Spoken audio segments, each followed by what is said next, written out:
Buenas tardes. Nos quitamos para hablar la mascarilla, pero les aseguro que estamos vacunados y absolutamente limpios. Bueno, para mí es un gusto y un honor, aunque a él no le gusta ninguna demasiada alabanza, pero para mí es un gusto presentar a Juan Pablo Fusi. Voy a decir muy brevemente los cargos y quién es, aunque todos lo pueden ver en la página web de BBVA, pero recordarles por si alguno no lo ha visto. Catedrático emérito, recordar un poco su trayectoria.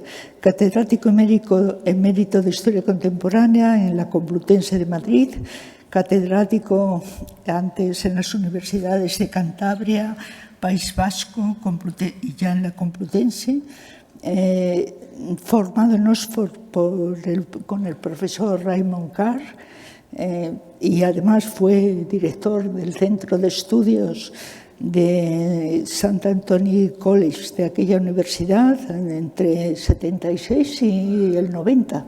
O sea que bastante tiempo, tiene una buena formación oxfordiana.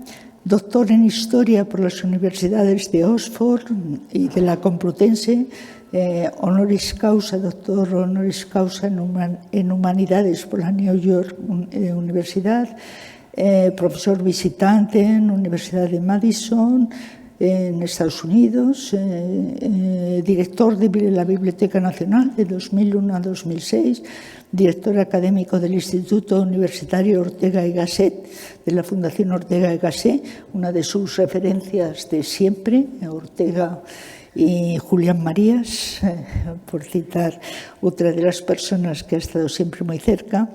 Ha trabajado fundamentalmente sobre la historia de España contemporánea, pero siempre dentro de un marco de historia comparada, tanto nacional como internacional, que conoce muy bien y que lo verán, lo saben muchos de ustedes porque la han escuchado y conocen sus libros.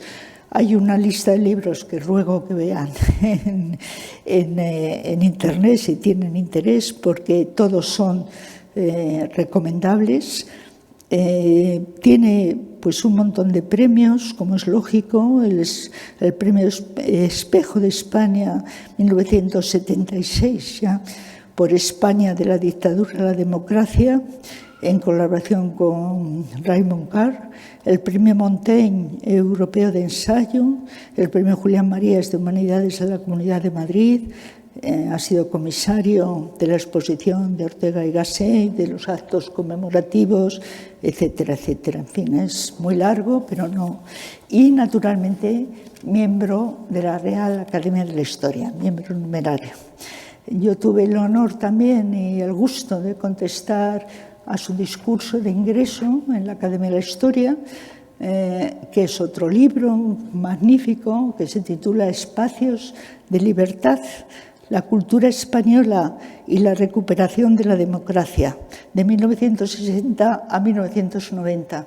Lo recomiendo también especialmente porque sale del tópico como si la democracia hubiera llegado pues de repente por milagro, sino que ha habido unos largos años, unas décadas en que la sociedad civil española y también el Estado pues tuvo que acomodarse a unas situaciones diferentes y había un cambio absolutamente fundamental que si no, no hubiera podido hacerse la transición que se hizo, el éxito de la transición y la democracia aquí. La recomiendo especialmente. Hay en ella unas conclusiones que en este momento nos importan mucho. No hubo franquismo después de Franco y durante esas décadas hubo toda una transformación social y política que no se tiene en cuenta. Hubiera sido imposible en 1978. Y también he participado en algún en algún merecido homenaje de su persona y de su obra. Muy brevemente, ella me ha insistido que lo hiciera muy breve y además están ustedes para escucharle a él. Muy brevemente sí quiero decir que para los historiadores, que somos más o menos coetáneos con él, ha sido siempre Juan Pablo un referente de profesionalidad y amistad. Ya desde los años 80 y 90, estaba considerado por todos los que hemos sido compañeros suyos y por los grandes maestros que todos hemos tenido y que, en fin, no es cuestión de enumerar, pero varias veces ha salido en estas charlas. Para nosotros, Juan Pablo siempre era, en aquel momento ya, un gran historiador, un gran intelectual imprescindible para nuestra comunidad de profesores universitaria. Su trayectoria profesional realmente es impecable. Hay una aportación imprescindible que ha hecho a través de sus libros en la historia de España, como decía antes, siempre historia comparada. Lo de hacer España no es excepcionalidad, sino que es una historia más dentro de la historia de toda Europa e internacional. Una aportación que quisiera insistir, lúcida, valiente, objetiva y rigurosa. No ha tenido nunca ningún problema en entrar con toda objetividad en la historia candente, toda la época de asesinatos de ETA, que además estaba en el País Vasco en esos años, y vincular y intentar explicar esa historia del País Vasco dentro de la historia de España. Insisto en ese análisis riguroso y ecuánime, que abre además siempre perspectivas de nuevas investigaciones, de nuevas preguntas, y nos obliga a pensar en nuevas ideas, ¿no? Respecto en una nueva organización historiográfica del tema que se trata. Además, en esa objetividad yo quería insistir en cómo lo definía Max Weber, ¿no? El milagro de la objetividad, ¿no? La difícil que es, ¿no? Transmitía siempre en sus libros está de alguna forma expresado el rechazo de ese esencialismo que ha dominado en gran medida tanto no solamente a los políticos, que lo siguen manteniendo, sino muchos de ellos, sino también a historiadores. Entonces, en ese sentido, la obra de Fusi hace, con su rigor, trata todos esos, desacredita todos esos fantasmas. El heroísmo de la objetividad, era lo de Max Weber, el heroísmo de la objetividad. Y bueno, nada más, gran defensa que siempre verán en sus libros de la democracia, de la libertad, de la transición. Nada puede ser explicado sin ese conglomerado heredado que forma la urdimbre de la historia. Así que bienvenido a estas conferencias, es un gusto, muchas gracias a la Fundación BBVA de nuevo y muchas gracias a ti por estar con nosotros. Muchas gracias a ti. ¿Te ayudo a gracias. ¿Ah, sí? ¿Sale por aquí? Sí.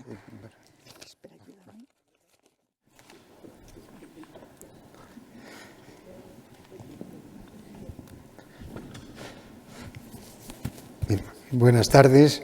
Comprenderán que después de la presentación de doña Carmen Iglesias, lo mejor que podría hacer para no arruinar lo que ha dicho es permanecer en silencio todo el rato, pero sin duda agradecerle a ella por sus palabras, por haberme invitado, haber contado conmigo para esta etapa de conferencias en torno a historia de las ideas y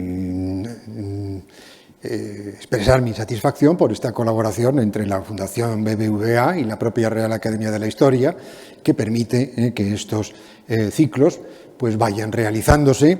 Entiendo que ya han sido varios y que continuará probablemente siendo así. A mí me propuso doña Carmen Iglesias hablar del nacionalismo en general. El título al final es Nación y nacionalismos, el frágil mapa de Europa. Lo voy a concentrar en los años con flexibilidad, 1880 hasta la Primera Guerra Mundial, con independencia de que pueda hacer alusiones a cuestiones anteriores y cite algún ejemplo posterior. Debo advertirles que, a diferencia de la propia Carmen Iglesias, yo no soy historiador de las ideas, soy un historiador más, digamos, generalista, y que, por tanto, no tengo la finura de análisis de las ideas que pueden tenerlos, y tienen, de hecho, los historiadores de las ideas. En fin, alguna cosa me aventuraré a decir también en ese sentido. Cuando la conferencia va a ser más en narración de hechos, espero ser cartesiano en ordenar las cosas, de manera que pueda quedar claro el por qué he seleccionado esos años y qué importancia acabó teniendo el nacionalismo.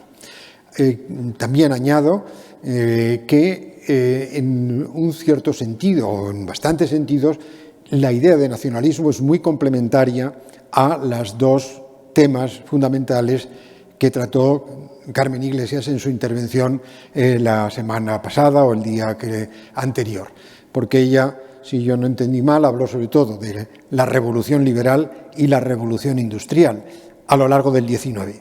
Por debajo de todo ello, como seguramente conocen ustedes, hay la construcción de estados nacionales modernos, de lo que podemos llamar con propiedad, o llamamos con propiedad, el Estado nacional, porque el Estado del antiguo régimen, mejor, peor, no entro en eso, no son todavía estados nacionales basados, como dijo doña Carmen Iglesias, en constituciones, soberanía nacional, a veces compartida con la corona, pero en general la afirmación de la soberanía nacional, y los procesos de construcción nacional y de vertebración nacional que se van a producir a todo lo largo del XIX, como un proceso que culminará precisamente en los años a los que yo voy a referirme. Por eso he escogido, entre otras razones, esas fechas. Un ejemplo de lo que les quiero decir: cuando se entrega en Cádiz el borrador de lo que va a ser la Constitución de 1812, creo recordar que Agustín Argüelles dice: españoles, ya tenéis patria. Es decir, que la palabra patria la utiliza porque acaban de darles a los españoles, acaban de aprobar las Cortes una Constitución. Por lo tanto, antes habría monarquía, corona, trono y altar, imperio, Estado nacional en el sentido moderno, gobierno de gabinete, algún tipo de representación, participación política, participación pública, opinión pública articulada, en su momento partidos políticos, etcétera, gobierno responsable ante un parlamento, un gobierno ya que no es política en la Corte, sino política de cara a esa opinión pública, lo que se hace desde el Estado en beneficio de una nación, responsabilidades en materias educativas, fiscales, tantísimas cosas. Eso es el XIX. Y esos son los procesos de construcción nacional, que culminarán a final de siglo. Bueno, razones por las que he seleccionado al hilo de estas clasificaciones que puedo ir haciendo, enumeraciones, espero que vaya saliendo lo que quiero decir ante ustedes. Razones por las que he escogido ese periodo más o menos 1880-1914, porque fue entonces cuando el nacionalismo se constituyó, pasó a ser un hecho de masas, eso que algunos politólogos han llamado, culminó el proceso de nacionalización de las masas. La gente ya piensa en sí misma y en su sociedad con preocupaciones nacionales y, por tanto, con problemas nacionales. Eso no es antes así. Cuando la nación, no la localidad, la comarca, la provincia, la región, cuando ya la nación finales del XIX, principios del XX, es ya el ámbito de la vida social y política, incluso cuando haya, por ejemplo, en la propia España, pues ámbitos de vida rural completamente con economías de subsistencia y todavía no plenamente vertebrados. Ya aludió también Carmen Iglesias a algunos factores de vertebración, entre otros el ferrocarril. En España si había entonces 8.000 ayuntamientos, prácticamente los mismos que ahora, pues 6.000 todavía tendrían comunicación fundamentalmente a través de caminos de herradura. El ferrocarril llegaba a Alcázar de San Juan y luego había que tomar un carro o una diligencia para llegar a Tomelloso, para llegar, eso como en Andalucía, como cualquier otra cosa. Ya me acuerdo en este momento, por ejemplo, lo que quiero decir, y de la vertebración. Cánovas, cuando viene de Málaga a España, a Madrid, por primera vez en su vida, Cánovas, que va a ser el creador del Estado español contemporáneo, según don José María Jover, con toda razón, y creo que todos secundamos esa expresión, dicha así, tardó 12 días en llegar a Madrid. Hacia 1830, no hay ferrocarril todavía, tiene que venir en diligencia de un sitio a otro, a Sevilla, de Sevilla a donde sea, 12 días. Por tanto, digamos, es el que va a ser el creador del Estado. Bueno, eso nos da una idea de la importancia de esos procesos del siglo XIX, en lo que todo eso ya, al final, no es la vertebración que podemos tener hoy, pero, desde luego, comparado con épocas anteriores, ha prosperado infinitamente. Luego diré un poquito más sobre eso. Por tanto, en 1880-1914 ya en la nación es el ámbito de la vida social y política. El nacionalismo, no la religión, no la monarquía, ya la nación como tal y el nacionalismo es el principal factor de vertebración de los países europeos, latinoamericanos y algunos también asiáticos, etcétera.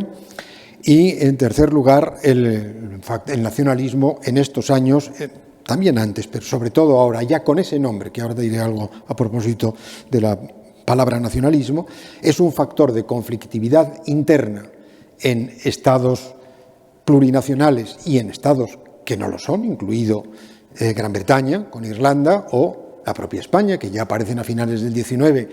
No es una gran, ya lo advierto, no hay que exagerar la irrupción de los nacionalismos en España, lo mismo en Cataluña que en el País Vasco, que se funden y aparezcan a finales del XIX, no quiere decir que sea todo Cataluña y todo el País Vasco y Galicia nacionalistas, al contrario, el País Vasco, que es lo que yo puedo conocer, luego pondré, si puedo, una foto de Sabino Arana, cuando Arana reúne a los que van a ser los primeros nacionalistas en una reunión en Bilbao, en un caserío, en un almuerzo, y dice, 1892 o 93, el primer círculo nacionalista lo crea él mismo en Bilbao en 1894 y dice: yo dejo de llamarme fuerista, defensor de los fueros vascos, porque soy nacionalista y los fueros son códigos de soberanía del País Vasco. Cuando digo que no es todo el pueblo vasco el que se hace nacionalista, es que había 23 personas, ni una más ni una menos. Y encima se pelearon todos, porque los fueristas más acérrimos objetaron a la afirmación de Sabino. Por tanto, Cataluña, efectivamente, 4 diputados nacionalistas en 1901, luego sí, casi copan la representación en las elecciones de 1907, una lliga regionalista que es nacionalista. Ya en el año 1907 Prat de la Riba escribe ya un folleto que siguen reeditándolo, la nacionalidad catalana, pero todavía es una Cataluña y una lliga regionalista que defiende los intereses de Cataluña dentro de España, inequívocamente. Sobre todo su principal líder parlamentario, que es no Prat de la Riba, que no era ni un buen orador ni un buen parlamentario, o sea, un buen gestor, sino el gran líder es Cambó, Francesc Cambó, que además sí es verdad que catalaniza bastantes de los debates públicos en España desde que irrumpe él en el Parlamento, pero es ministro. En 2 ocasiones, por lo menos con el gobierno de la monarquía, y uno en el año 22, me parece, 21 o 22, que es ministro de Hacienda y aprueba un arancel, el arancel Cambó, que llevó durante mucho tiempo su su nombre. Bueno, por tanto digo que la aparición de nacionalismos, de factor de conflictividad en estados plurinacionales o imperios, austrohúngaro, ruso, otomano, pero también en Gran Bretaña, Irlanda, en España, y factor de conflictividad internacional. Les cito solamente dos casos. Las guerras balcánicas de 1912-13, que son un precedente inmediato de la Guerra Mundial, pero que son en la primera una liga balcánica contra el Imperio Otomano por Macedonia. Macedonia en ese momento está dentro del Imperio Otomano, pero tiene una población mayoritariamente búlgara, serbia y griega, y esos tres países reclaman Macedonia.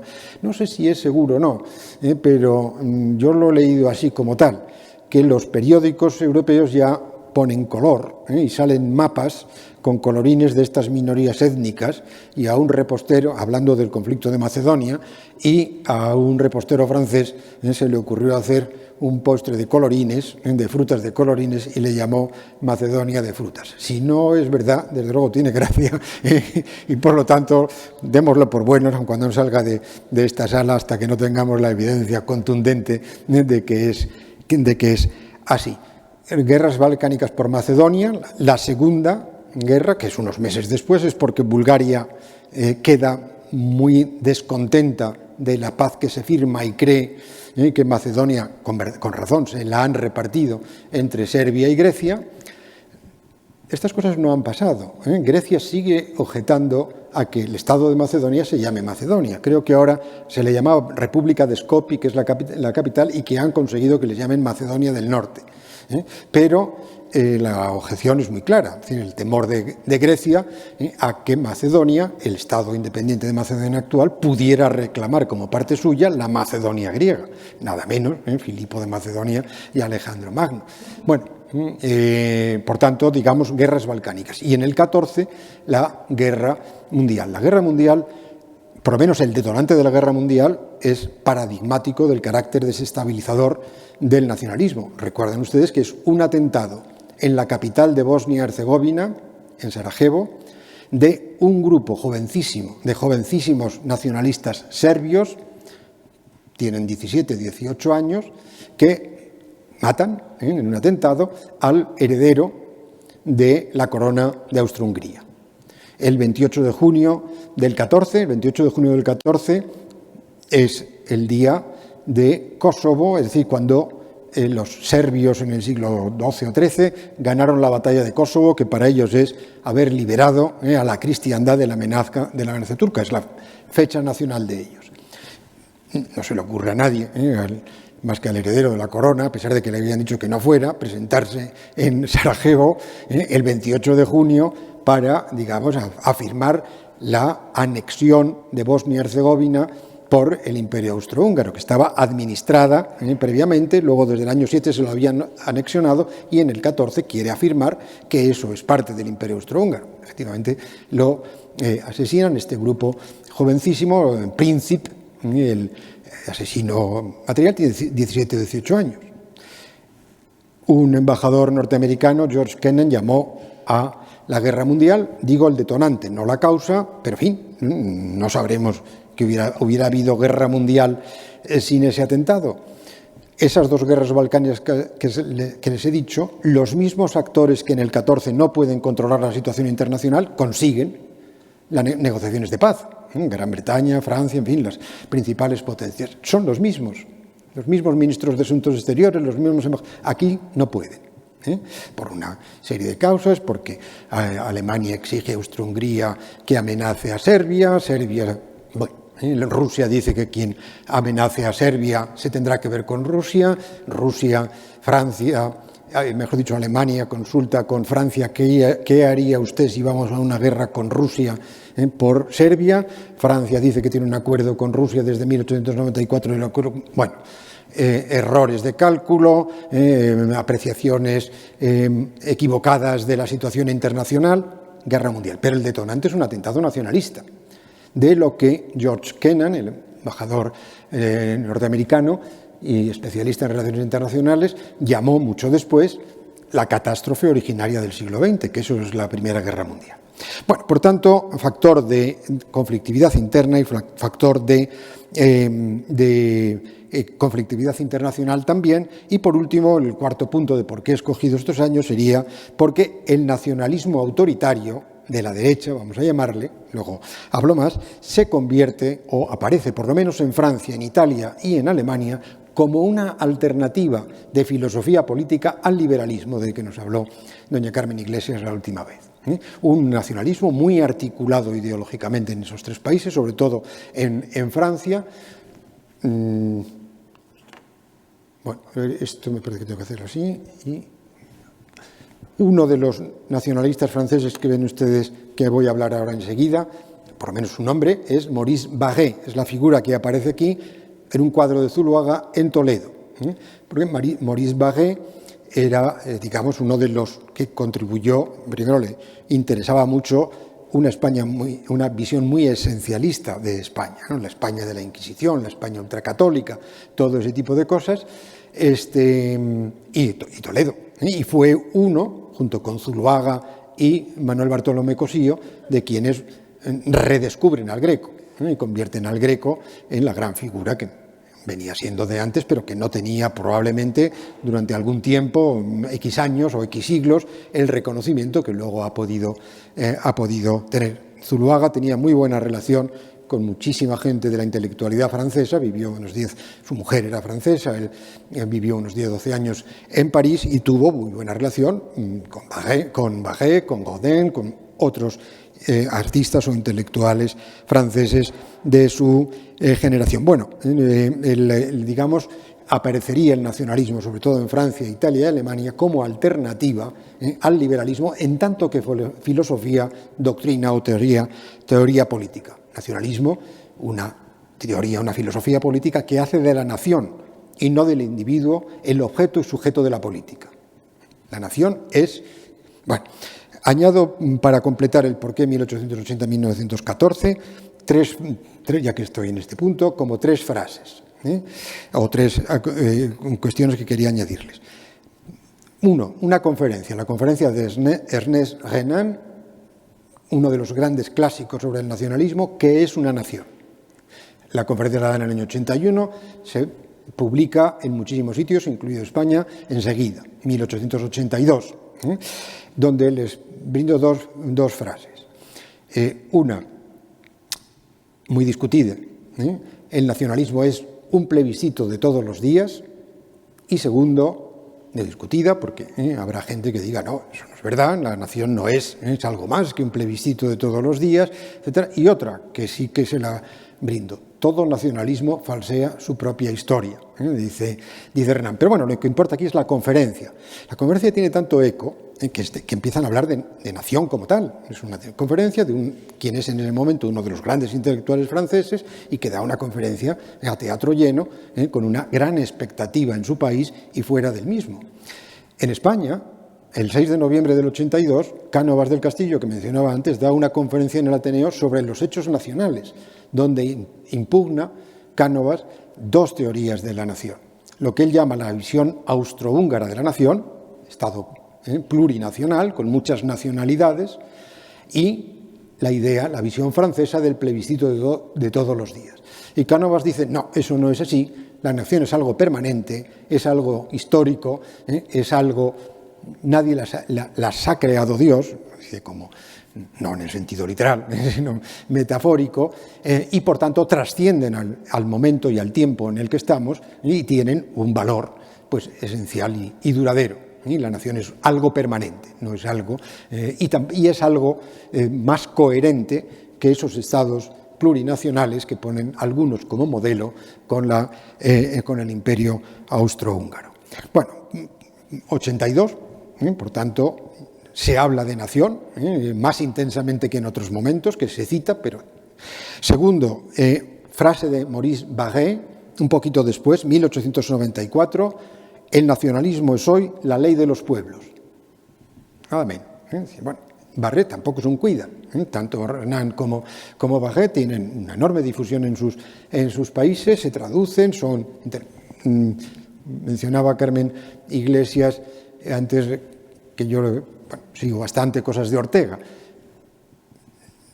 Ortega admira como escritores a los dos, también a Chateaubriand, pero cita expresamente, digo porque como Ortega pasa por germanófilo, que es verdad, pero su prosa se deriva mucho más de influencias de la propia lengua española y de las lecturas de escritores franceses que de la lectura de filósofos alemanes, la brillantez de su prosa. Barrés es un magnífico escritor, es un magnífico escritor, con la idea de que la nación es la tierra y la sangre. Lo dice así en una de sus novelas sobre el desarraigo, etcétera, y las novelas de la nación. Barrés, ya lo anticipo porque voy viendo que hablando voy a empezar a hacer demasiadas digresiones que me va a llevar el tiempo. Barrés es republicano, ya verán que luego enseguida que el nacionalismo francés no lo es republicano y no funda pero preside la llamada Liga de Patriotas, que es el primer movimiento nacionalista que se crea en Francia inmediatamente después de la derrota de Francia en la guerra franco-prusiana, que me parece que también hizo alusión doña Carmen Iglesias el otro día, en 1870-71, derrota de Francia estrepitosa, dos ejércitos, uno de 200.000 soldados y otro de 80.000 se rinden, cae el Segundo Imperio, Napoleón III, y se proclama la República, la Tercera República. Y se crea una primera Liga de Patriotas, probablemente eran casi todos excombatientes, que, bueno, como reacción ante la humillación de la derrota, la anexión por Alemania de Alsacia y Lorena, Barrés era lorenés, por tanto la amputación del país, y enseguida una crítica frontal a esa Tercera República francesa, que desde el primer momento aparece como una república, un régimen de extrema debilidad. Algo de razón tenían, tan tempranamente. La Tercera República dura hasta 1940, 1870-1940, que son 70 años. Dirá usted, oye, menuda salud, 139 gobiernos en 70 años. Por tanto, uno cada 6 meses. La sensación de gobierno, de cascada de gobiernos, pues era verdadera. Y luego varios escándalos de corrupción, algunos monumentales, como el escándalo Panamá, la mitad de la Cámara comprada por las compañías que están interesadas en la construcción del Canal de Panamá. Y luego en el 34, que alguno habrá visto la película, excelente, con Guillaume de Semprún, Stavisky, de otro escandalazo de estos tremendos, de un señor que en Bayona tenía una banca o algo así, emite bonos falsos y lo ha comprado ministros, es decir, con la aprobación. Recuerda un poco el escándalo Stavisky del Leroux en los años en la República poco después, ¿no? Es decir, que hay complicidad en el gobierno en la autorización a la emisión de esos bonos de este financiero de origen poco conocido y poco claro, que aparece milagrosamente en el momento del problema, se suicida, que todavía no sabemos si es que estaban implicados tal cantidad de gente que lo eliminaron o no. Bueno, frase de Barrés en el 94. Y tercero, un historiador francés, Michel Binoc, escribe y recuerda, supongo que es completamente cierto, es muy respetado por en general toda la historiografía, no solo los especialistas en nacionalismo, que la palabra nacionalismo no está en ningún diccionario en Francia hasta los años 90, y que se acuña esa expresión justamente para calificar a este nacionalismo de la derecha. En Gran Bretaña yo he leído, no he visto, no he hecho ninguna comprobación, las cosas como son, que la palabra nacionalista empieza a utilizarse en los 40, 1840. En cualquier caso, por lo menos en Gran Bretaña y en general también en Europa, un primer ensayo académico en torno a la idea de nacionalismo y nacionalidad es precisamente un artículo con ese título, Nacionalidad, que escribe Lord Acton en 1862. Lord Acton es un profesor de Cambridge, católico, que dirigió la Historia Universal de Cambridge, que se ha reeditado, hay ahora otra edición muy posterior, pero la primera, digamos, fue uno de los grandes repertorios en numerosos volúmenes, que también los hay en Francia, incluso en la propia España. Y además conocen ustedes a Lord Acton por otra frase, no por esta de nacionalidad, sino porque fue el que dijo el poder corrompe y el poder absoluto corrompe absolutamente. magnífico historiador, admirado por todos, no escribió un solo libro completo, lo cual, en fin, debería, y sin embargo la estima ha sido siempre muy grande porque era un hombre verdaderamente... Bueno, él discute, escribe ese artículo Nacionalidad, un poco equivocadamente defendiendo la visión austrohúngara de la historia. Dice que el modelo discutiendo con el patriota nacionalista italiano Mazzini, uno de los protagonistas de la Revolución de 1848 en Italia, que empieza en Palermo y en Milán, y uno de los nombres, es decir, Mazzini tiene calles en toda Italia, junto con Garibaldi. No sé si saben también a propósito de eso, es que no, hay veces que no puedo. La unidad italiana al final no la hace ni Mazzini ni Garibaldi, sino Cavour, Cavour, que es el primer ministro del Reino de Piamonte, un hombre conservador. Y le preguntaron en alguna ocasión por Mazzini y por Garibaldi, ¿qué pensaba? Dice, bueno, las ideas de Mazzini, pero Mazzini dice, tenía la cabeza llena de humo. Y entonces el interlocutor dice, y Garibaldi dice, Garibaldi es que no tenía cabeza, es decir, porque les ganó completamente la partida, la unificación de Italia la hace el Reino de Piamonte y Cavour, no el republicano Mazzini, no el revolucionario Garibaldi, que contribuyen indudablemente a crear la idea de una Italia unificada, pero al final es algo que enseguida diré, porque eso es importante, lo de las reunificaciones de Alemania y de Italia, en el giro del nacionalismo, si quieren, lo digo desde ahora. El nacionalismo va asociado, lo dijo también Carmen Iglesias, al liberalismo, probablemente durante toda la primera mitad del XIX, porque los nacionalistas, como los hombres de Cádiz, o patriotas, si no se llaman nacionalistas, el patriotismo va unido a soberanía nacional, a liberalismo, a libertades, y en el caso de Alemania, también en 1848, o de Italia, pues efectivamente la unificación de los distintos estados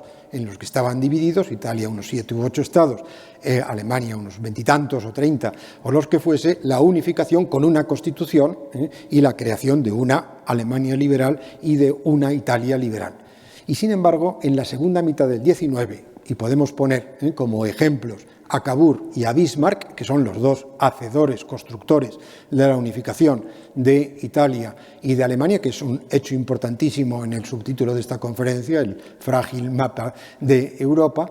Los dos son conservadores y los dos, digamos, el nacionalismo que ellos, digamos, sostienen es un nacionalismo moderado, conservador, pragmático, cargado de valores tradicionales, de ideas históricas sobre la nación, Alemania, sobre Italia.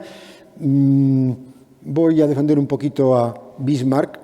Bismarck no es Hitler, es decir, para nada. No cree en la etnicidad, no le gusta nada a Austria porque es católica, ni se le ocurre el pangermanismo. Es un hombre muy moderado, conservador, católico, aparte de que puso en marcha el Estado del Bienestar con la creación de las primeras pensiones y leyes de accidentes del trabajo en toda Europa, 1880 y tantos. Las imágenes lo habrán visto ustedes, muchas caricaturas de él como un malabarista que lleva varios mundos echándolos hacia arriba, porque eso es lo que le preocupaba a él, el equilibrio internacional y, por tanto, la violentación de fronteras, etcétera, pues no estaba en la creación de una gran Alemania, de un pangermánica con Austria, Suiza, Holanda, Schleswig o parte de Dinamarca, etcétera, no entra en su cabeza para nada. Por lo tanto, y con todo siendo un imperio, una Alemania conservadora, donde hay una guerra contra la Iglesia Católica y también, digamos, una prohibición inicial del Partido Socialdemócrata, Alemania acaba siendo un régimen parlamentario con libertades de partidos, etcétera, hasta la Guerra Mundial. Ya no está Bismarck en la segunda parte de ese segundo Reich de 1871 a 1914. Segundo imperio alemán, el segundo Reich, se proclama, como saben, en Versalles, porque en esa guerra franco-prusiana estos entraron hasta la cocina, literalmente, hasta la cocina parisina, por lo menos. Ocupan Versalles y luego entran en París, los alemanes, en la derrota esa tan tremenda que sufre Francia y, repito, la anexión de... Bueno, por tanto, vuelvo a lo que digo, Renan, 1882, la frase de Barrés del 94, y que parece que se acuña, por lo menos en el idioma francés, o va a los diccionarios.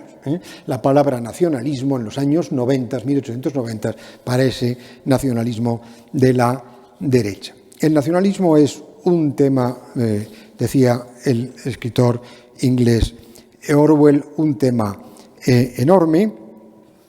3 observaciones de carácter general. Nacionalismo es una palabra de significación múltiple, y yo mismo la estoy utilizando en distintos sentidos. A veces decimos nacionalismo por lo que son procesos de construcción de estados nacionales. Es también una doctrina política que hace de la nación y la patria el objeto y sujeto de la política. Hablamos de nacionalismo para referirnos a reivindicaciones independentistas o movimientos de reunificación o movimientos políticos etnolingüísticos o o étnico-nacionales. Y hablamos también de nacionalismo como un sentimiento emocional de masas, que es la identidad espontánea y emotiva de la gente con su nación, que puede tener manifestaciones banales, como la pasión por la gastronomía nacional o por un equipo de fútbol, o por la selección nacional, pero puede tener también pues, una identificación muy emocional con el pasado de un país, con su ejército, con victorias X anteriores, y con los símbolos, la bandera, el himno. La gente se sigue emocionando con ese tipo de cosas. Los tercios de Flandes, que yo recuerde, corregían los que lo sepan, pues no tienen la bandera, no tienen himno. Bueno, banderas sí tienen muchas, pero quiero decir que no banderas nacionales, aparte que no son todos españoles, ni se consideran, y hay de todo en esos tercios. Bueno, el 19 ya eso, como decía antes, no es así. Por tanto, digamos que tiene distintas acepciones, de ahí que haya habido, digamos, los politólogos han solido hacer como árboles de clasificación de los nacionalismos. Hay nacionalismos nacionales, nacionalismos de nacionalidad, étnicos, cívicos, religiosos, mesiánicos, lingüísticos, democráticos, autoritarios. Los franceses suelen distinguir entre abierto y cerrado. Abierto sería la Tercera República, esta que también, claro que es un régimen bastante nacional, y se introduce ya definitivamente e irreversiblemente los símbolos de la nación francesa, antes discutidos y cambiados según cambiaba, como también expresó doña Carmen Iglesias, la enorme inestabilidad de Francia en el siglo XIX. Bueno, si llegan los Borbones o los Orleans, ponen sus símbolos como símbolos nacionales. La Tercera República crea las cátedras de la Revolución Francesa en las universidades francesas e implanta el 14 de julio como fiesta nacional y la bandera tricolor definitivamente. Por tanto, digamos que tiene un sentido nacional, a pesar de que sea lo que sea. Por tanto, ese sería un nacionalismo abierto. El cerrado sería el de Barrés, Morras y la Acción Francesa, y lo que voy a decir a continuación. Y algún historiador francés dice, llamemos nacionalista a los que se autoproclaman nacionalistas. Los que somos conservadores o liberales tendremos preocupación nacional, pero no nos hace eso nacionalistas necesariamente. Si no, ya nos llamaríamos nacionalistas. Los nacionalistas son, han dicho algunos historiadores o politólogos los franceses, que es mejor ese nacionalismo cerrado, el nacionalismo de los que se autoproclaman nacionalistas. Digo eso porque en España es importante, porque parecería que en España el nacionalismo catalán o vasco ha sido una reacción a un fuerte nacionalismo español. Cánovas era, sin duda alguna, acabo de decir que su conferencia del 82 dice que es algo eterno, etc., pero él es un liberal conservador. Esa es la prioridad de su política. No la nación, una nación fuerte, en fin, grande, todo ese tipo de cosas, ¿no? de exaltación nacional. No sé quién ha dicho esa expresión, yo se le he oído a Sabater bastantes veces, que una cosa es ser nacional y otra nacionalista, como una cosa es tener apéndice y otra tener apendicitis, son dos cosas distintas. Preocupaciones nacionales, desde que existe el Estado Nacional, hay que exigírsela a cualquier político que esté en la vida pública, no faltaba más. Pero eso no nos hace nacionalistas. Sus proyectos son liberal, conservadores, progresistas, lo que usted quiera.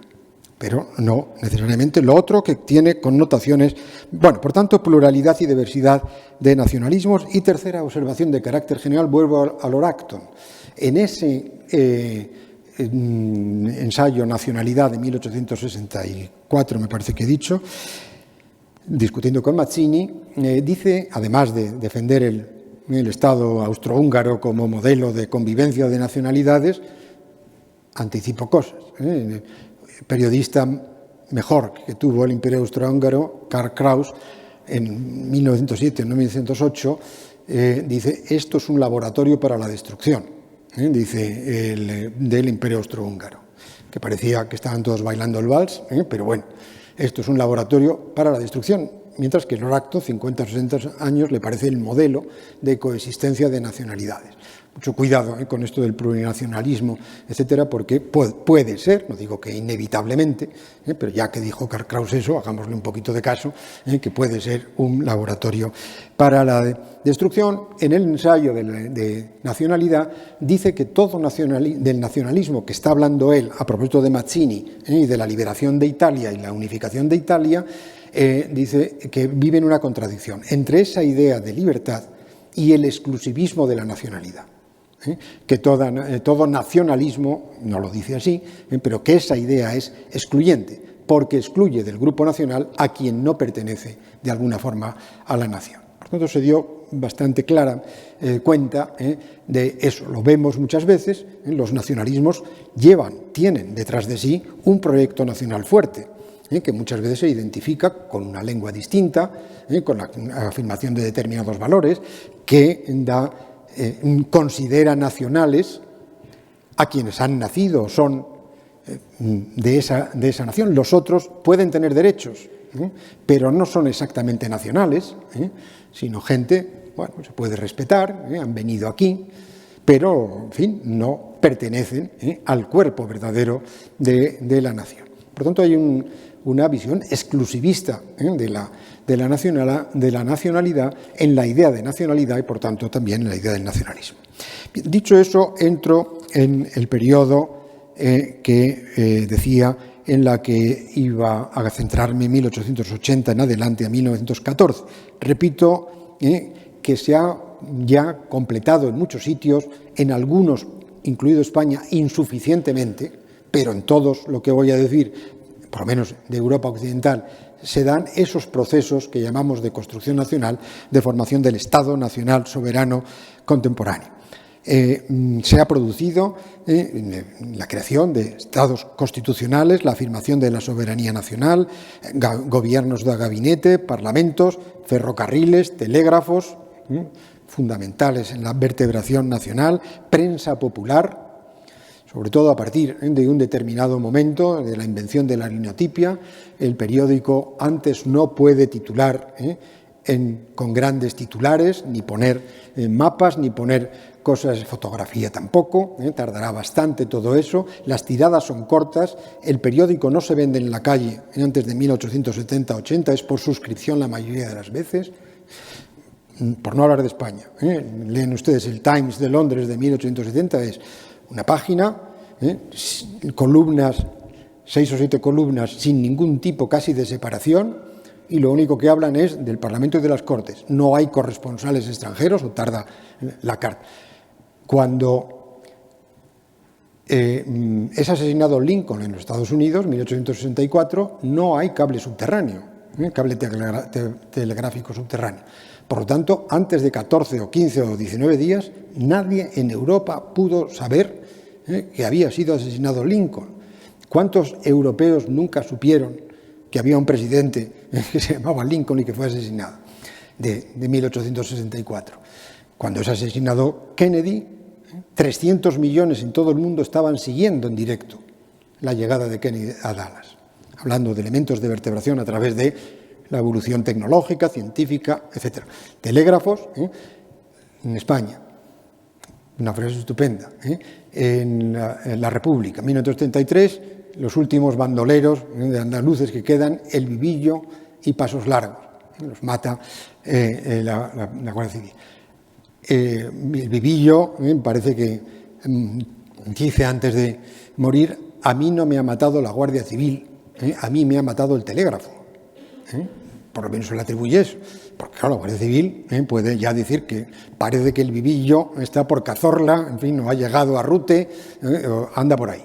Y por lo tanto puede haber un grado de coordinación que no existe previamente. Bueno, decía elementos, prensa popular, migraciones interiores, la empieza a haber en una proporción gracias al ferrocarril. No es necesario con el ferrocarril las cañadas de ovejas por los campos. Lleva uno en el ferrocarril y llegan las ovejas sanas y salvas a Extremadura desde Salamanca. Digo, porque, con otro ejemplo, bueno, pues lo mismo, migraciones interiores masivas de gente en España hacia Cataluña, al propio Madrid, a el País Vasco. Por lo tanto, la gente empieza a conocer el país. Bueno, cosas importantísimas: servicio militar obligatorio, codificación del derecho. También habló doña Carmen Iglesias de algo. Los símbolos nacionales, banderas, himnos, festividades nacionales, nombres de calles, estatuas. Todo esto empieza a proliferar en el 19, en todos los sitios, y culmina en esta época. Decía que algunos insuficientemente. Recuerdo, así sobre la marcha, un libro de Fernández de los Ríos, 1874-75, que está escandalizado, primero porque en España no hay un panteón de hombres ilustres. Si se le ocurrió, si conocen bien Madrid, tirar todo lo que hay, desde San Francisco el Grande hasta las Cortes, y hacer ahí una gran especie de avenida que uniera San Francisco el Grande, como donde él pensaba que podía estar un panteón de hombres ilustres, con el Parlamento, y una gran avenida que lo uniera. Y dice, bueno, aquí Velázquez y Cervantes no tienen nombre de calle. Es decir, ahí la calle, ahí va eso, válgame Dios.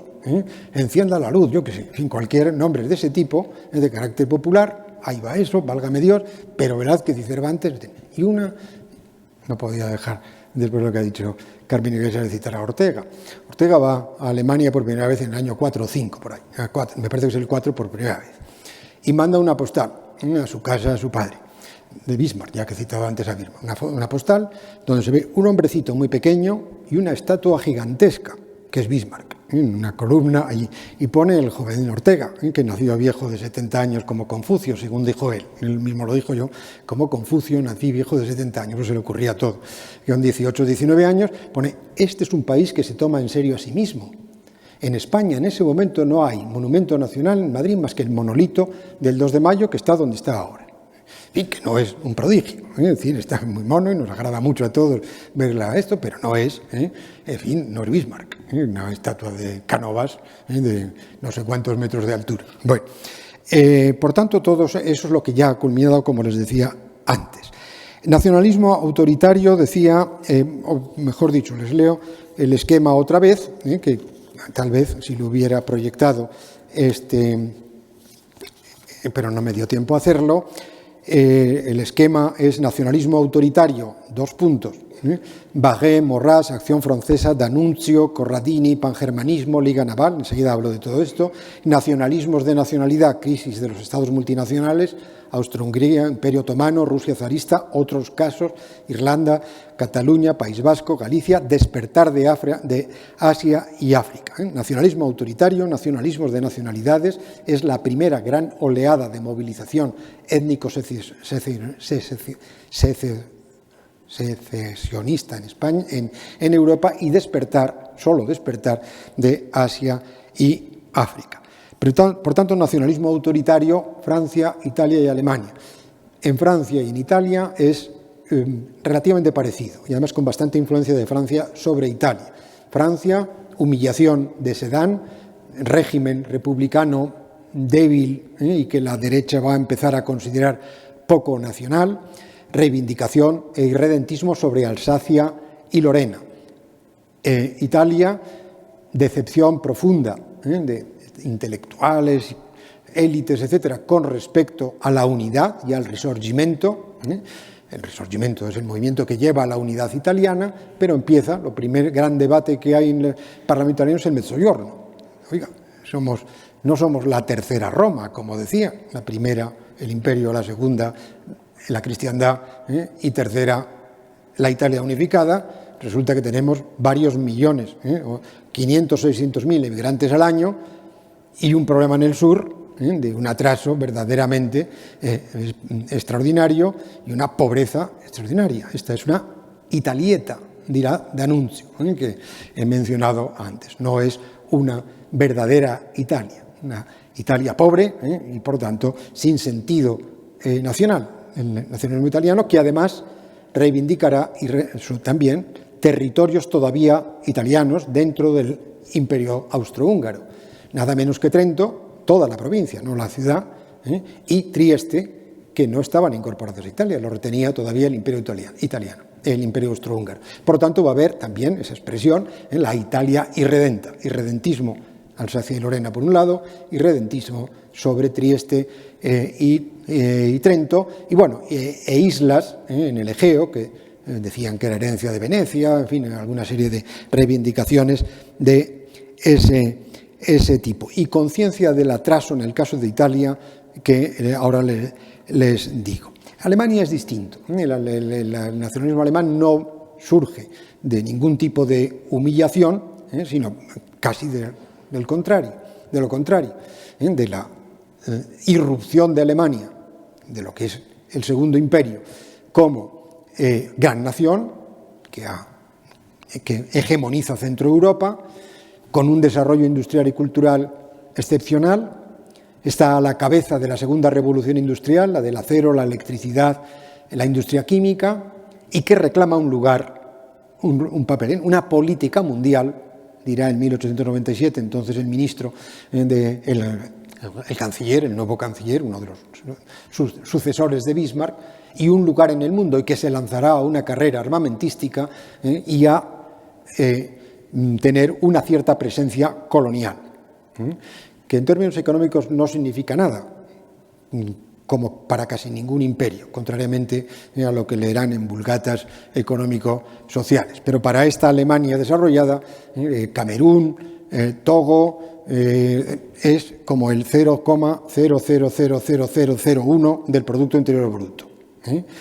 El Sáhara para Francia tampoco crean que es mucho más, ni muchísimo menos. Y en Gran Bretaña, ¿dónde invertía el capital inglés? En 1900, que es el primer inversor del mundo. Un 70% del capital inglés, ¿dónde invierte? Pues donde invertiríamos nosotros, en los Estados Unidos, en los países estables, no en el imperio, porque eso es una inseguridad absoluta de lo que va a ocurrir. Eso no significa que no haya grupos económicos o financieros que se beneficien muchísimo del imperio, pero no es tan esencial. Inglaterra o Gran Bretaña se benefició mucho más con el monopolio que tiene sobre los seguros de la navegación internacional, que no se podía entrar en puertos si no tenías un seguro, como parece lógico por otro lado, y eso lo monopoliza Inglaterra, o con la City de Londres, y el tráfico financiero y de acciones de Londres, que con el imperio. Lo siento para los que sigan pensando que han crecido gracias al imperio, pero no es verdad. Al contrario, a Inglaterra el imperio le cuesta. Probablemente una de las tesis más extendidas es que si no hubiera tenido imperio, probablemente no hubiera decaído como cayó a partir de 1910 en adelante, o una cosa así, un poquito después. Pero bueno, que ya empieza a perder la carrera económica con Estados Unidos y con Alemania antes de la Primera Guerra Mundial.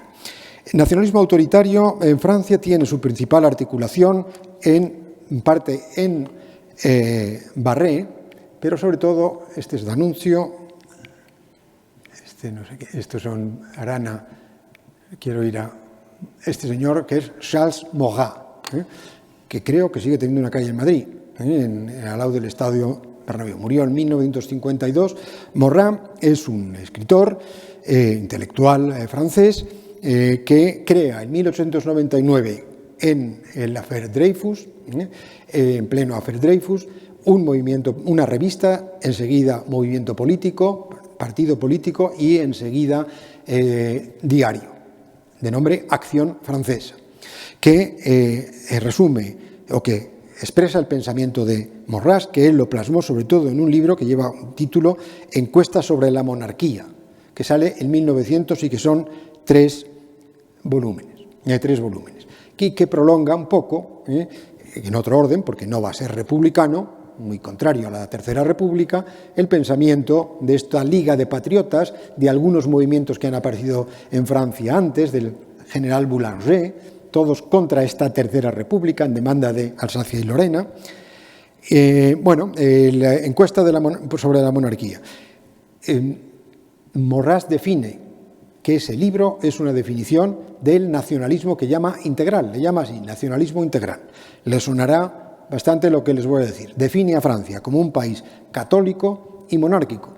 La Tercera República, dice, la República y la Revolución son hechos efímeros en la historia de Francia, desde Clodoveo hasta nuestros días. Somos un país católico y monárquico. La República Francesa, la Tertulia, es un régimen antinacional. Hay 4 poderes, 4 estados, les llama, internos dentro de Francia que debilitan a Francia. Les sonará: judíos, protestantes, masones y extranjeros. Metec llama él en Francia, que es una palabra de origen griego. Ya que soy de San Sebastián, a veces se ha solido especular con que la palabra maqueto, con que hemos llamado a los de fuera, podría ser una, digamos, mala incorporación de la palabra Metec. No creo que hay evidencia contundente de eso. Maqueto se empieza a utilizar por los años 80 en el País Vasco. Por lo tanto, cuando empieza la migración masiva de trabajadores ante la industrialización del País Vasco, de las provincias cercanas, del Castilla del Norte, de Cantabria, de Rioja, esa es la primera emigración. Inmigrantes de cacereños y andaluces serán ya bajo el franquismo, no antes. Estamos hablando de una cifra muy importante, 300.000 o una cosa así, en ese primer momento para una población muy pequeña, como era la del País Vasco. Entonces, pero judíos, protestantes, masones y extranjeros, aboga por la restauración en Francia de una monarquía tradicional, católica, no parlamentaria y descentralizada. ¿Por qué descentralizada? Porque Morras cree en los reinos históricos de Francia, que han desaparecido. La Revolución Francesa hizo una administración territorial basada en el departamento, en esas cuadrículas con un representante del Estado, que es el gobernador, el equivalente que nosotros llamamos gobernador, el prefecto, y esa es la estructura del Estado francés. Lo sigue siendo todavía, porque las regiones que se han creado en Francia son administrativas, no son realmente ejecutivas o no tienen un poder como las nuestras, por ejemplo, en absoluto. Bueno, por tanto, digamos, a esto llama nacionalismo integral. Acción Francesa tiene bastante éxito entre los jóvenes, en las universidades, en medios intelectuales. Se movilizan mucho a favor del ejército y de la Iglesia en el affaire Dreyfus. Dreyfus, capitán de Estado Mayor francés, que es acusado falsamente por militares y, por tanto, sometido a juicio militar, es judío, de espionaje a favor de Alemania.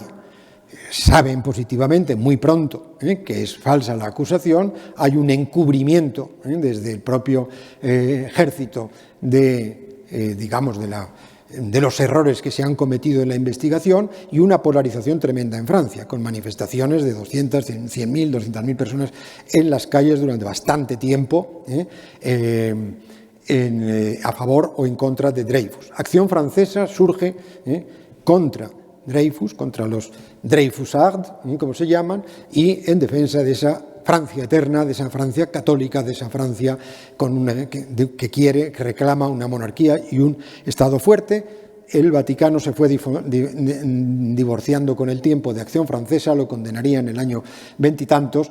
¿Por qué tendrá esa calle en España? Probablemente porque tiene bastante influencia en el monarquismo de la derecha de la Segunda República. Morras.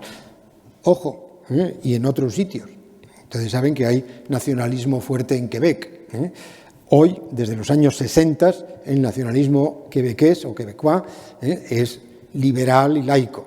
Pero hasta ese tiempo, desde que aparece, es ultracatólico, morrasiano, decididamente morrasiano, le citan continuamente Morras, y católico y monárquico. El nacional tiene la flor de lis, es la bandera de Quebec, que es la bandera de los Borbones, si no recuerdo mal. Ahora no, repito que no, porque si hay aquí algún quebecois me dirá, oiga, ¿de qué habla usted? Que nosotros somos demócratas y liberales, pero solo desde los 60, no antes. no antes. Bueno, ¿recuerdan una película, Yo confieso, de Hitchcock, que es en Quebec City, en la capital, Quebec, que aparecen unos sacerdotes con el gorro larguísimo, una especie de teja larga y todos vestidos siniestros? Bueno, es que Quebec era una ciudad dominada por la Iglesia, y eso es de 1950. Luego ha habido una modernización espectacular de Quebec, pero antes no. Bien, Italia. Vamos a ponerle, voy a ir más rápido, lo siento como siempre, la supuesta facundia. D'Annunzio, Corradini, el futurismo, Italia. He dicho que hay un nacionalismo provocado, por un lado, por la derrota de Italia en 1896 en Abisinia, derrota como la nuestra también del 98, la francesa de Sedan. Muchas veces se ha hecho un estudio comparado y se añade la humillación de Portugal en 1891 ante Inglaterra, como 4 casos de derrota que conlleva aparición de nacionalismo. Donde no aparece nacionalismo o nacionalismo de masas es en España después del 98. Un escritor de San Sebastián, pero que escribió 10.000 artículos en el ABC, ni uno más ni uno menos, José María Salaverría, en 1919 dice, analiza Francia y dice, está diciendo, bueno, Francia por lo menos es país morrasiano y nacionalista, dice. España es un país liberal, y por lo tanto aquí no va a haber nada parecido. El golpe de Primo de Rivera, que 1923, no es un movimiento de masas, para nada. Ni hay un partido nacionalista, ni le funcionó el partido que Primo de Rivera, la Unión Patriótica, quiso crear. Aquí no hay ese tipo de cosas. Pero bueno, sí hay la derrota del 98 y una crisis, como saben, de conciencia, etcétera, etcétera. En Italia eso es la derrota de Adua, añado el irredentismo sobre Trieste y Trento, y la malestar de algunos intelectuales con respecto a la Italia unificada. Sobre todo D'Annunzio, que es el escritor más conocido de Italia en ese momento, una especie de, Valle Inclán. El primer Valle Inclán sigue mucho el estilo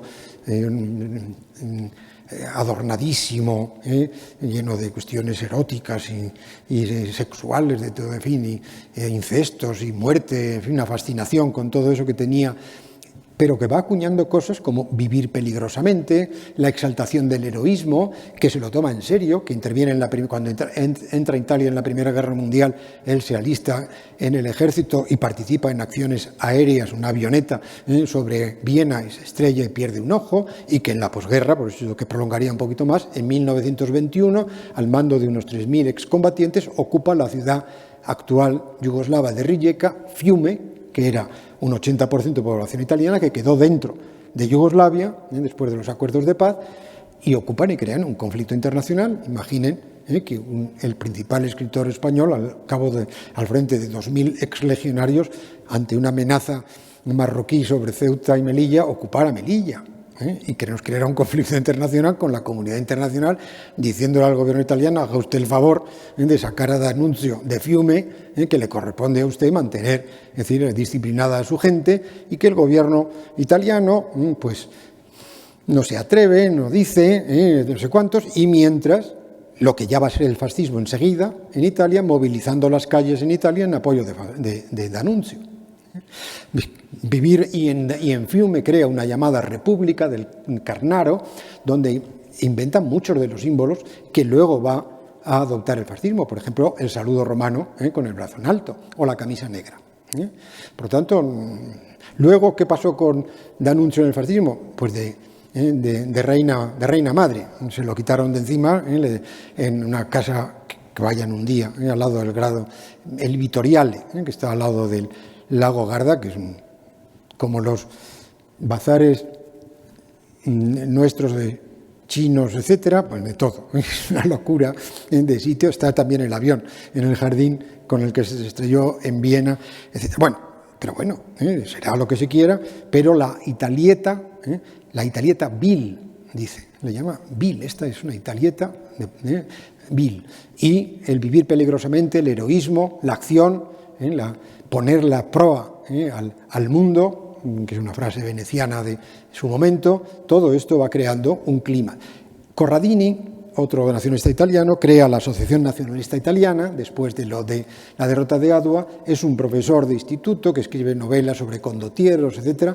Y escribe un libro que yo le tomé el título de prestado, La Patria Lejana, que tiene una tesis sumamente interesante, pero ¿dónde va el nacionalismo en las distintas variedades? Italia como nación proletaria. Italia en el reparto interno es como el norte y sur ahora. Italia es un país proletario, es un país pobre y tiene derecho a su lugar en el mundo y a una política colonial para terminar con el subdesarrollo del Mezzogiorno y la emigración a América y Argentina. Pero somos un país humillado, proletario, y por tanto tenemos que hacer una Italia fuerte, una gran Italia, para rectificar esta situación de proletarización internacional de Italia. Alemania no hay, como he dicho antes, pero sí quiero mencionarles algunas cosas. En Alemania, en ese régimen segundo imperio, surgen, no son dominantes, tienen pocos diputados, pequeños grupos antisemitas, periódicos antisemitas, ligas en favor de la expansión militar de Alemania, la Liga Naval, la Liga Colonial.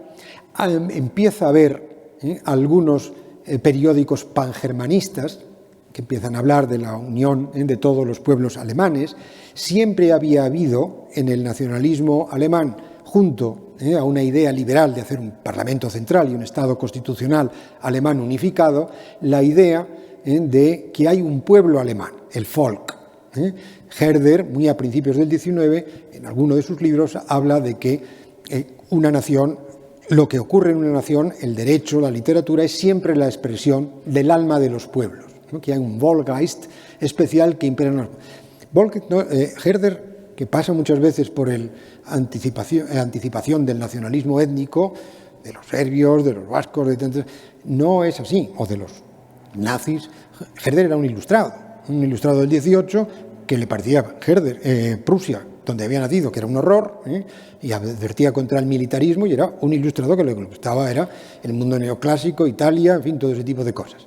Pero sí es verdad que él, que no es un político, habla de ese espíritu de los pueblos, que se traduce en todo lo que vemos, la gastronomía, derecho, lo que fuese, de lo más grande a lo más pequeño, la expresión del alma de un pueblo. Eso había existido siempre en Alemania. Ahora muchos de estos ligas, movimientos pangermanistas, pequeños partidos antisemitas que empiezan a aparecer, pues, digamos, magnificarán la idea de que hay un pueblo alemán, un pueblo étnico alemán. Mencionó doña Carmen Iglesias el otro día el libro de Gobineau, que es un diplomático francés, no alemán, que se titula el ensayo sobre la desigualdad de las razas humanas, que salió en 1853-55. Este libro no tuvo verdadero éxito en Alemania, eso es cierto. Y luego hay otro libro de 1900 de un inglés totalmente germanizado, de apellido Chamberlain, como los dos que fueron luego uno primer ministro y otro. Este es Houston Stuart Chamberlain, que fue yerno de Wagner, entre otras cosas, que escribe en 1899 un libro de enorme éxito, Los fundamentos del siglo XX, donde sí ya habla abiertamente de que la raza aria constituye al pueblo alemán y que por tanto son extraños a la nacionalidad alemana todos los que no son arios. Además, que añade que tiene derecho a un espacio vital y a un gran imperio colonial y la unión de todo el pueblo germánico. Por tanto, está aquí ya una de las primeras visitas que hace Hitler cuando llega al poder en 1933, vive todavía este Chamberlain, es ir a verle, para que no queden dudas de dónde está y de que lo que él ha ido diciendo en libros, no participa en política. Repito que partidos sí se llaman ya antisemitas, incluso es en Alemania, en 1880 y tantos, cuando empieza a hablarse de antisemitismo, a diferencia del antijudaísmo, que tiene un sentido religioso desde la Edad Media, que los judíos es el pueblo que ha matado a Jesucristo, pero Jesucristo, y hasta donde sabemos, pues también era judío.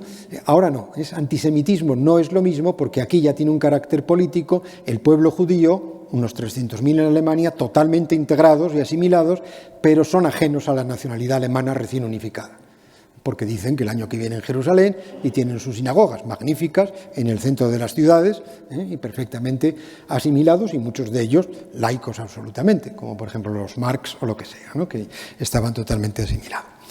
Bueno, por tanto, digamos, esos tres nacionalismos, me parece que me quedaría un minuto. Estos son el nacionalismo autoritario. Les leo ya muy rápidamente para terminar, y en todo caso lo dejo para las preguntas si quieren. He dicho movilización de nacionalismos, de nacionalidad en el Imperio Austrohúngaro, en Rusia, en el Imperio Otomano. Bueno, movilización de quienes en el Imperio Austrohúngaro: checos, eslovenos, eslovacos, los húngaros, a pesar de ser la corona dual, el nacionalismo húngaro quiere la ruptura con Austria, croatas, parte todavía, hay un pequeño reino de Serbia, pero hay muchos serbios dentro del Imperio Otomano, parte italiana de Trento y Trieste, donde hay también movilizaciones y patriotas italianos contra el Imperio Austrohúngaro, una parte de Polonia. Todo eso está dentro del Imperio Austrohúngaro, se movilizan, se aprueban toda clase de leyes lingüísticas, se fragmentan todos los partidos. En 1907 es imposible el régimen parlamentario por la, digamos, proliferación de partidos nacionalistas y las exigencias de los nacionalismos en Austro-Hungría. Cuando entra Estados Unidos en la Guerra Mundial y el presidente habla del derecho a la autodeterminación de las nacionalidades, habla solo y se refiere solo al Imperio Austrohúngaro. De eso está hablando, el derecho a la autodeterminación de esas nacionalidades, que formen una nación, los checos, los polacos, los polacos estaban también en parte en Rusia, gran parte en Rusia, dentro de Rusia, estos pueblos que les acabo de mencionar. Ojo con el derecho de autodeterminación. Muy pocos años después, 22 o 23, el secretario de Estado norteamericano dirá: el derecho de autodeterminación es un arma cargada de dinamita. En realidad están hablando de autogobierno, porque ninguno de esas naciones que se forman después de la paz de París, en 1919, todos los que acabo de decir, es sometido a referéndum, la nación. En ninguno. Solo hay 3 o 4 referéndums, uno en la Galicia polaca, para ver si quiere entrar en un sitio, una ciudad en Lituania, si quiere entrar. No quieren aplicar el derecho entendido por un referéndum, porque eso es un problema reversible, irreversible. ¿Quién es el sujeto de la autodeterminación? ¿Quién lo decide? Hay derecho a la autodeterminación dentro de la autodeterminación, es decir, si una región no quiere unirse a ese, o una provincia no quiere, es un arma cargada de dinamita.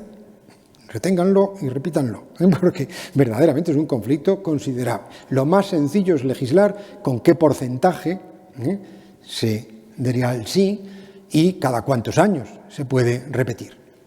Pero ¿quién es el sujeto? El pueblo checo, todos los checos del mundo, los que viven ahí, los que están en las ciudades, ¿no? Lo mismo. ¿Y si los sudetes dicen que no a integrarse en esa Checoslovaquia, o los eslovacos dicen que no? No, esos se separan otra vez. ¿Y qué se hace con...? Por tanto, tanto el sujeto de la autodeterminación como la autodeterminación dentro de la autodeterminación están cargadas con dinamita. Lo único que no vale es la mitad más uno, o en todo caso 2/3 y del censo, no de los votantes. No vaya a ser que vayan 2 a votar, los 2 digan que sí y 2 señores de 20 y tantos millones han votado. Bueno, en Rusia, en el Imperio Otomano, se han ido desgajando los 19, en Grecia, Serbia, Rumanía, Bulgaria, queda todavía Albania, queda Macedonia, como les decía antes. Hay una gran crisis, el enfermo de Europa, como dijo Carmen Iglesias. Eso da lugar, entre otras cosas, al golpe de los jóvenes turcos de 1908, un ejército intervencionista laico que quiere la modernización del país y hacer un verdadero Estado nacional, cosa que el Imperio Otomano, como el Imperio Austrohúngaro, como la Rusia zarista, no eran verdaderos Estados nacionales.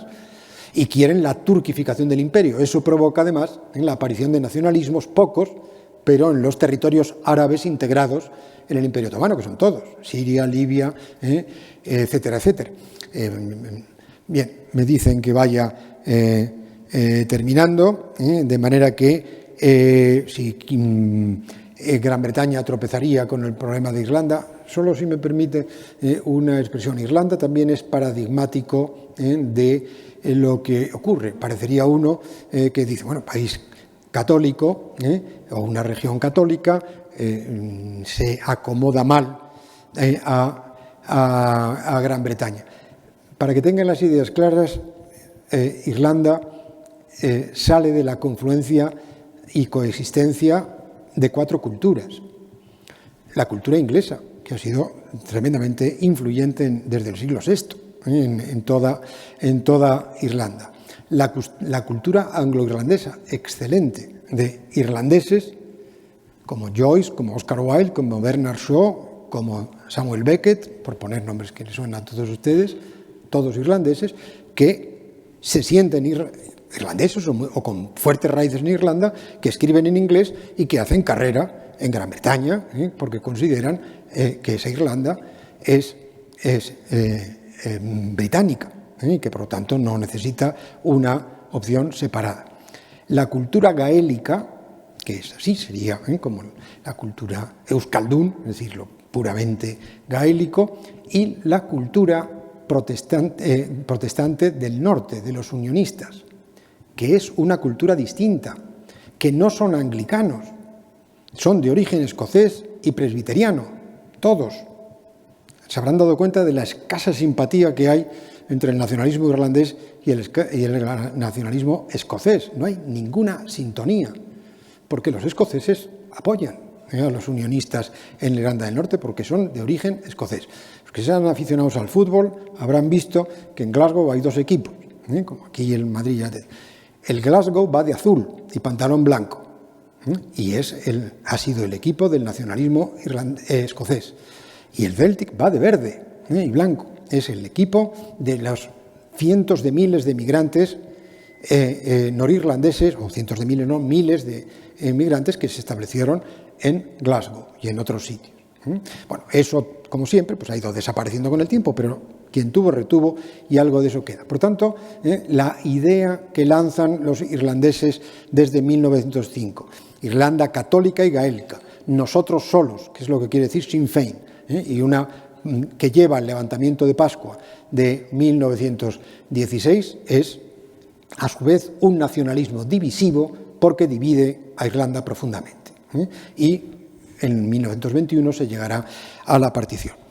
Dejo lo del País Vasco, Cataluña y Galicia, pero digamos, lo he dicho simplemente, que aparecen esos nacionalismos, no hay más modificación que la mancomunidad, son todavía pequeños, no son mayoritarios. El nacionalismo gallego no se constituye como partido hasta 1931, domina la vida de aldea y una desvertebración de Galicia como tal, es un movimiento de intelectuales, de escritores, no mucho más.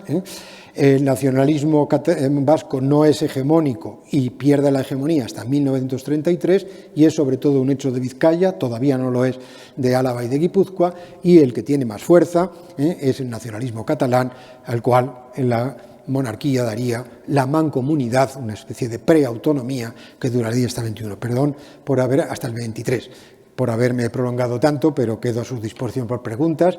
Las fotos que aparecían, este es Sabino Arana, este es Cambó, este es Castelao, el líder del Partido Galleguista de 1931, este es el atentado de Sarajevo y esto es el levantamiento de Pascua de 1916.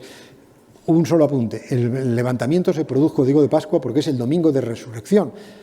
Se inmolaron los patriotas irlandeses con una especie de visión martirial de lo que les iba a pasar, de que iban a morir o los iban a ejecutar, que es lo que pasó, pero se levantan el domingo de resurrección. ¿Saben qué día se celebra siempre el Aberri Eguna? El día del domingo de resurrección. Nosotros, dijo en una ocasión algún líder del PNV, somos los sinnfeineristas, los del Sinn Féin en Euskadi, y celebraron el Día de la Patria, la siguen celebrando hoy en el Día del del domingo de resurrección, aludiendo a la resurrección de la patria. Perdón por el tiempo que he consumido, pero quedo a su disposición si hay preguntas o si ya no pueden soportar más, pues lo entenderé perfectamente. Muchas gracias.